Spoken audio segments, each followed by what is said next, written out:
let's learn how to create with that 2024 season comes to an end trend that you can post on Instagram and TikTok. So for this we will need two applications. TikTok can CapCut. In TikTok we will have to find this template using search on videos, and on CapCut go to TikTok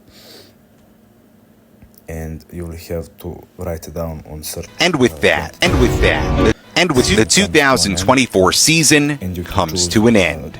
Good night. I will show you this first one, And with for example. And with thing, that, click the on CapCut 2024 tryout season this temple, comes to then an end. red button, Good night. and it will open you a preview of this temple, how it looks.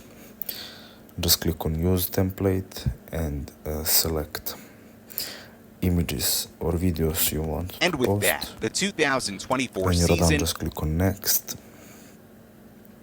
and comes to an end. it will Good night. select you videos and make you an album.